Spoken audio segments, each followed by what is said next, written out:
ہمارے پاس حدیث بہت زیادہ ہے، ہمارے پاس روایات بہت زیادہ ہیں جس سے ہم حضرت زہرا سلام اللہ علیہا کی عظمت کو بیان کر سکتے ہیں۔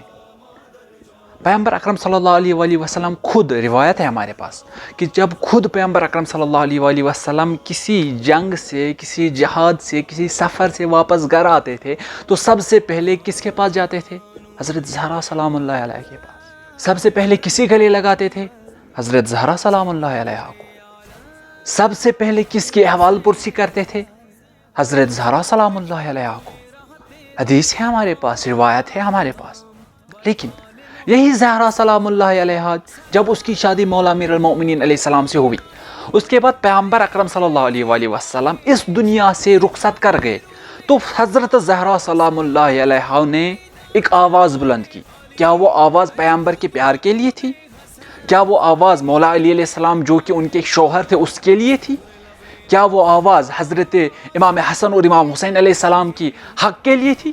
یعنی امام حسن اور امام حسین علیہ السلام کو یہ زمین جائیداد وغیرہ چاہیے، کیا اس کے لیے زہرا کی آواز تھی؟ نہیں۔ اگر ہم یہ سوچیں گے تو ہم غلط سوچ رہے ہیں، بلکہ حضرت زہرا سلام اللہ علیہ کی آواز اگر اٹھی، اگر حضرت زہرا سلام اللہ علیہ نے کوئی آواز اٹھائی تو آواز صرف ایک چیز، وہ تھی مولا علی علیہ السلام کی ولایت کے لیے، وہ تھی امیر المؤمنین کی امامت کے لیے، وہ آواز تھی اپنے امام کے دفاع کے لیے۔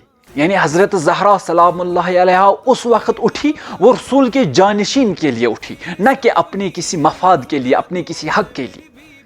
حضرت زہرا سلام اللہ علیہ شہید ہوئی امامت کے لیے، حضرت زہرا سلام اللہ علیہ پر در گرایا گیا امامت کے لیے، حضرت زہرا سلام اللہ علیہ پر اتنا تشدد کیا گیا امامت کے لیے۔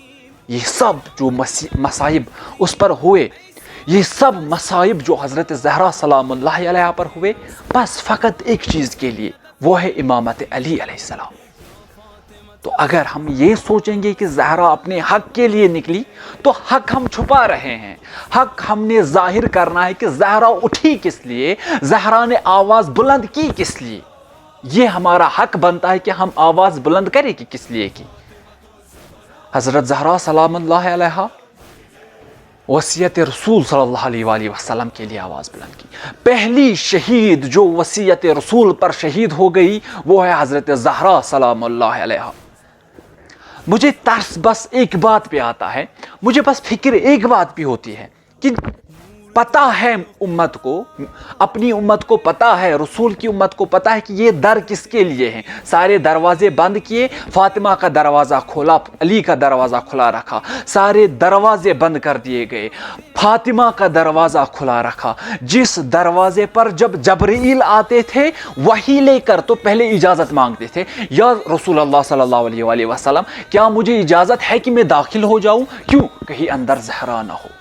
ہاں، جب اسرائیل آئے حضرت رسول صلی اللہ علیہ وآلہ وسلم کے لیے تاکہ رسول صلی اللہ علیہ وآلہ وسلم کا روح پرواز کر سکے، جب اسرائیل اس ٹائم آئے، اس وقت اسرائیل نے کتنی بار دخل باب کیا، کتنی بار اجازت مانگا، کتنی بار اجازت مانگا اس نے۔ کیوں اجازت مانگنا پڑا؟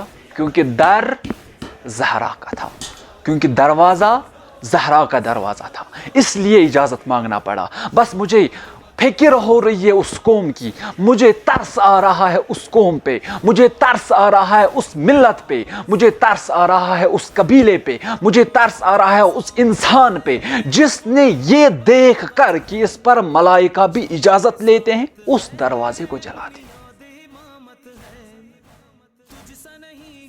لعنت بر عنبر، لعنت بر ثانی، لعنت بر غنفر، ملعون جانی، بر ابو سفیان، بر آل مروان، بر زجر خولی، شمر و ساربان، بر ابن